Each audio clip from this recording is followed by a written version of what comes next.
മണിപ്പൂരിൽ സെൻസസിന് മുൻപ് പൗരത്വ നിയമം നടപ്പിലാക്കണമെന്ന ആവശ്യവുമായി മേയ്തേയ് സംഘടനകൾ കേന്ദ്രത്തെ സമീപിച്ചു. നിയമവിരുദ്ധമായി താമസിക്കുന്നവർക്ക് ഭരണഘടനാ അവകാശങ്ങൾ നൽകുന്നില്ലെന്ന് ഉറപ്പാക്കണം. പൗരന്മാരെന്ന് അവകാശപ്പെടുന്ന കുടിയേറ്റക്കാരാണ് മണിപ്പൂരിൽ കലാപം സൃഷ്ടിക്കുന്നതെന്ന് മേയ്തേയ് വിഭാഗം ആരോപിച്ചു.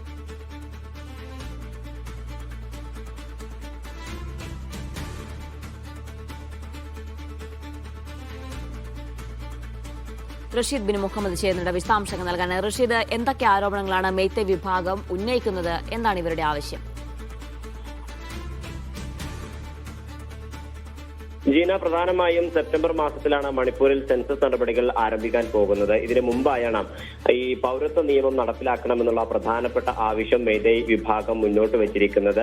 സെൻസസിന് മുമ്പ് ഈ അനധികൃതമായിട്ടുള്ള കുടിയേറ്റം മണിപ്പൂരിലുണ്ട്, അത് തിരിച്ചറിയണം. നിയമവിരുദ്ധമായി താമസിക്കുന്നവർക്ക് ഭരണഘടനാ തലത്തിലുള്ള അവകാശങ്ങൾ നൽകുന്നില്ല എന്നുള്ളത് കേന്ദ്ര സർക്കാർ ഉറപ്പാക്കണം എന്നുള്ള ഒരു പ്രധാനപ്പെട്ട ആവശ്യമാണ് ഇപ്പോൾ മേയ്തേയ് വിഭാഗം പ്രധാനമായും കേന്ദ്രത്തെ അറിയിച്ചിരിക്കുന്നത്. കേന്ദ്ര ആഭ്യന്തര മന്ത്രാലയത്തോടാണ് ഇത്തരത്തിലൊരു ആവശ്യവുമായി സംഘടനകൾ സമീപിച്ചിരിക്കുന്നത്. മണിപ്പൂരിൽ കലാപം സൃഷ്ടിക്കുന്നത് ഇത്തരത്തിൽ പൗരന്മാരാണെന്ന് അവകാശപ്പെടുന്ന കുടിയേറ്റക്കാരാണ്. അതുകൊണ്ട് നിലവിലെ സാഹചര്യത്തിൽ സെൻസസ് നടപടികൾ ആരംഭിക്കരുത് എന്നുള്ള പ്രധാനപ്പെട്ട ഒരു ആവശ്യമാണ് ഇപ്പോൾ മേയ്തേയ് വിഭാഗം മുന്നോട്ട് വെച്ചിരിക്കുന്നത്. അതേസമയം കുക്കി വിഭാഗങ്ങൾ പറയുന്നത് തങ്ങൾക്ക് നേരെയുള്ള ഒരു ആയുധമാക്കാനുള്ള ശ്രമമാണ് നടത്തുന്നത് എന്നുള്ളതാണ്. എന്തായാലും സെപ്റ്റംബർ മാസത്തിലാണ് മണിപ്പൂരിൽ സെൻസസ് ആരംഭിക്കാൻ പോകുന്നത്. ഇതിനു മുമ്പായിട്ട് പൗരത്വ നിയമം നടപ്പിലാക്കണമെന്നുള്ള ഒരു ആവശ്യമാണ് മേയ്തേയ് വിഭാഗം കേന്ദ്രത്തെ അറിയിച്ചിരിക്കുന്നത്.